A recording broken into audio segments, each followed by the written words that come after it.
And so one of the things that I said on the floor, on one of my many floor speeches on Scott Pruitt, was specifically to EPA employees, is to say, because I figured they were the only ones watching at 2:30 a.m. and you guys, because They can't sleep either. not 2:30 a.m. Was that they have obligations under the law and they have rights under the law. And so, you know, even though I'm a Democrat, that doesn't mean I'm not that I'm, you know, never frustrated with the bureaucracy. But now I'm thinking, thank God for the bureaucracy. Thank God for the civil servants and the career public servants who understand that their job is not to implement any president's agenda, right, but rather to obey the law. And if they're in Region 9 of an agency, then they've got laws and rules, and they gotta do those things. So part of what has happened, I think, in the first month was you know, Bannon in particular wants to provoke and terrify. And so some of these things are announcing things that they're going to take 3 or 4 years to accomplish, and it's not even clear that they can.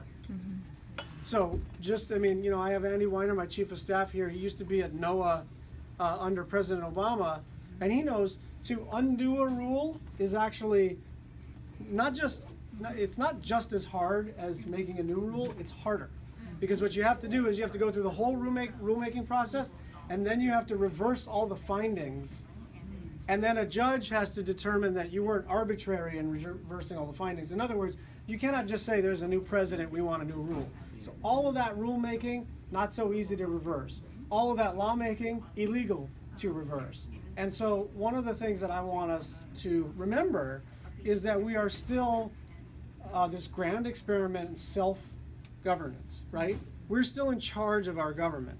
This person occupies the seat of the presidency, but we're still in charge of our government, and it still has to be lawful. And so, but I think you're right that sort of staying confident, staying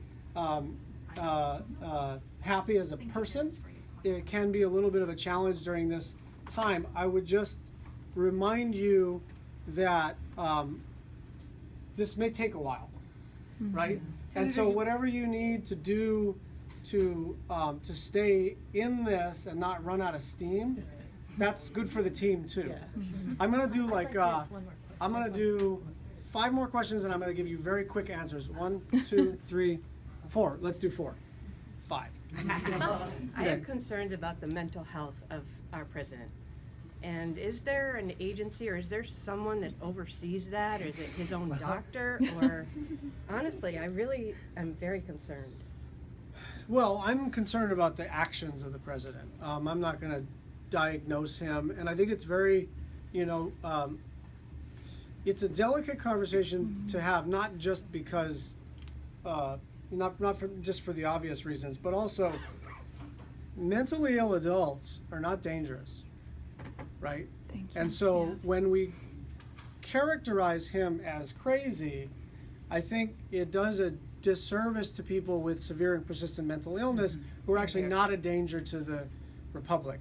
And so I observe things in him that I think are dangerous to the country and to potentially civilization. I am not going to get into the business of diagnosing whether it is merely a political view, a leadership style, or something more inside of him. But I just personally feel very uncomfortable with the characterization of him as someone who is mentally ill and therefore should be removed from office, because lots of people suffer from mental illness and do lots of really important things and should not be removed on the basis of of whatever needs they may have. I recognize, however, that this is behavior, which, however you want to label it, clinically or politically, is just dangerous. Yes. Hi, thank you. I wanted to bring the conversation back to Steve Bannon and really encourage you to keep him off the National Security Council. My husband is active duty Marine Corps. I need to know that when he deploys into harm's way, that he's doing so for national security reasons and not to energize the Republican base. My kids need to know when Daddy's gone that he's gone for the right reasons and not just to satisfy some politicians' whims. What will you do? beyond writing the bill? What will you do to get bipartisan support, to bring other people in, to see that this is a national issue? First of all, thank you for being a military family. Congratulations on your little one. I can't tell if it's a boy or a girl from here. But really thank you, and I know it's extremely difficult, and we owe it to you and your baby and your husband to make sure that if and when anybody's put into harm's way, that it's in America's best interest. I'm not confident that that's the case with Steve Bannon on the national security team. I am preliminarily satisfied with the new National Security Advisor nominee. I don't know a lot about him, and I haven't been briefed on him, but from what I've read, you know, the criterion is not would I prefer this person, but rather are they sane and competent and lawful? This person appears to meet that test. You know, I'm just going to be blunt, because I think part of what we have to do when we engage in a dialogue is that I have to tell you what we can do and what we can't do and what there still is to do and all the rest of it. I'm not sure, because I've been going back and forth with my staff, what sort of mechanisms there are to get Bannon away from the NSC. There is a belief among, and I've asked for third opinions on this among the lawyers, that this is within the constitutional prerogatives of the president. So there is a category of thing, as objectionable as it is, called we lost the election, and this is a direct consequence of Donald Trump being president of the United States. So I think one thing we can do is continue to apply political pressure, but there may not be things that I can do in the lawmaking context that would change that, because you're talking about a constitutional provision. So what can you do in terms of applying political pressure? Well, I think we can continue to raise the issue of the composition of the NSC. And that is how we're trying to get bipartisan support. To ask a Republican to get on board with legislation that, you know, specifically attacks Bannon is a non-starter. But talking about the fact that the Director of National Intelligence and the Chairman of the Joint Chiefs of Staff were removed from the NSC is, first of all, just as objectionable and without any justification, except that it was written by Bannon. I mean, that executive order was written by Bannon, but it also it gives us an ability to talk about this issue. Yes, you. Okay, so my kind of thing was about the Supreme Courts, because I feel like, as you mentioned, the Supreme, like, there would need to be justices that would have to, like, sway in order for, like, repealing of different acts. And the thing is that right now the Supreme Courts is kind of 50-50, and if there was to add Gorsuch, there would be more conservatives than there would be. And then with the fact that a whole bunch of the liberal Supreme Court justices might resign or might pass within the next 4 years, there's a really big possibility that there would be this problem. And what I was reading was about the fact that the Democrats already went nuclear on the filibuster, on the previous filibuster with the cabinets, and then so the problem being that what is your stance about, like, Republicans now maybe going nuclear on the Supreme Court filibuster, and what would you guys be able to do if that was the case, or how are you guys going to fight? So thank you for the question. It's maybe the most important question right now. On the question of whether or not the rules are changed, that is entirely in Mitch McConnell's hands, and I do not think he wants to do it.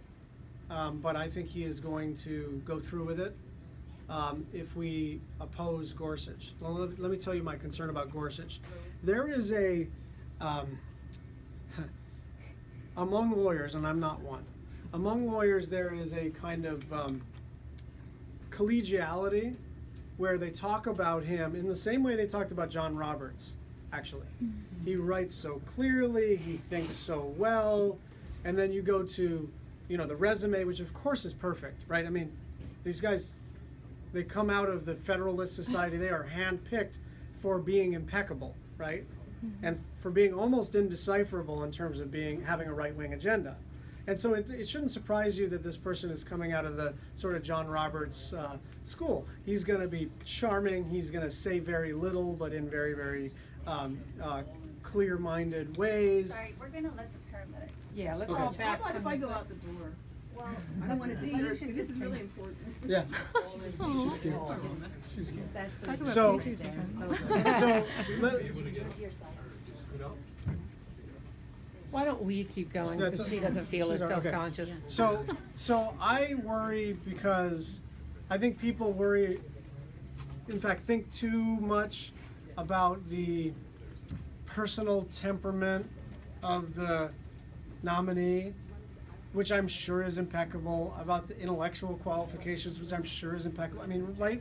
He doesn't get to be nominated coming through that process without very likely being a star in the conservative universe.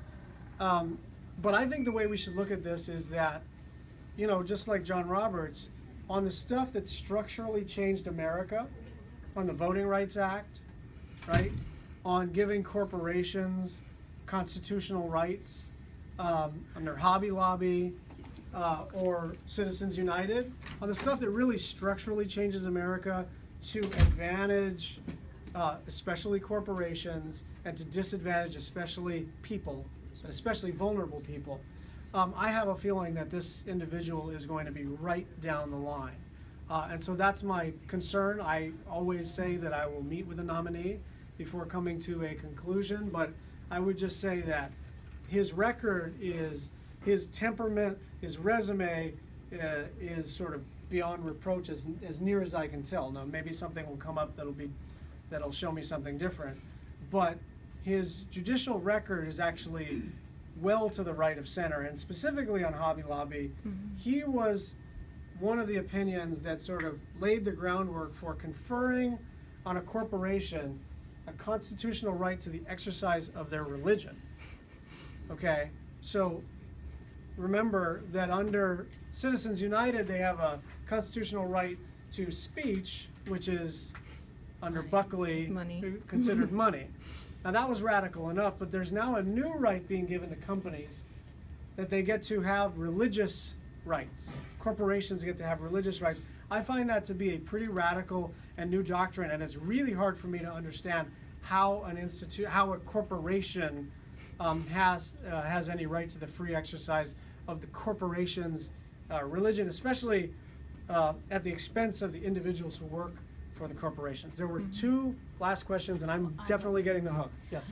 I'm concerned about the illegal immigrants that reside in our communities, and do we have to fear that our friends, our neighbors, the people who help us, stay together as a community? And I think we feel very removed, here in Hawaii. But as soon as I saw what was going on in other parts of the country, I thought, does anybody know? Is ICE rounding up people here? And do we have a fear? Should we be concerned about this? And can we become a sanctuary state? I mean, Sanctuary city, So- sanctuary state, yeah. So 20,000 questionable immigrants here in So it's Hawaii. really difficult to know what is happening in the Department of Homeland Security and with ICE at this point. Today's announcement was not clarifying, it was more confusion. And so, and remember that a lot of the things that ICE and DHS were doing under President Obama were pretty objectionable in the context of people who were in this country without documentation. And so I am trying to gather as much information as I can. I'm actually wary in this specific instance of being misled intentionally by the White House. So I'm trying to figure out what the fact pattern is before we go ahead and act. The last point I'll make on this is that if they try to designate 1 million or so people as sort of eligible for deportation, the statute authorizes them to do that. They have nowhere near the money to arrest, detain, deport. And I'm a member of the Appropriations Committee, and I just announced today, I will not fund that. This will cost in the billions of dollars. But I have to just be, totally blunt about, we don't know exactly what's going on here, because I think there is a little bit of a tug and a pull between Secretary Kelly and the White House. And so I'm hoping that the Secretary wins. in implementation. So I think it's too early to tell exactly how draconian it's going to be. I think it's very reasonable to assume, to hope for the best but plan for the worst. There was one last question, or was there not? Yeah. Yes. Yes. So just a little bit different tangent here is as an individual citizen, I know how to survive this, but collectively, it feels like we're becoming codependent nation. And soon to become like dysfunctional family or dysfunctional nation. That's how it's feeling. So as collectively, as citizens in civic engagement, do you have any thoughts on what should our strategy be that could be working with DNC? So can I just say that I think that and this is not a cop-out because I don't know how many of you know me from before, I love political strategy. I love sitting down and saying, okay, let's map this thing out. I think that is not what should happen. I think that the strategy has to come from the ground up. I think the coolest thing that has happened has been the Women's March, and has been Indivisible, and has been all of these people who have engaged with their politicians. I'll be the tip of the spear legislatively. I'll fight the fight. We'll coordinate our efforts. I'll try to be as direct and honest and frequent in my communication as I possibly can be. But I am no longer a believer that I have any particular strategic wisdom about what needs to happen, except to say this, trust in each other, right? There's an old saying that a movement is trust in strangers, right? A movement is trust in strangers, and this movement is growing because you all trust each other. You may no longer be strangers, but part of it is understanding that, we've been given a republic if we can keep it. And that's what you're all up to. So thank you very much. Thank you. Senator, I would just like to say, you're here for a week and you gave us close to 50 minutes of that week. Thank you very much. Thank you. And we represent some 1,000, 1,200 folks from multiple different groups, and they will all hear from us about your comments today. Thank you. Thank you. Will you be speaking publicly somewhere else that we can? Not this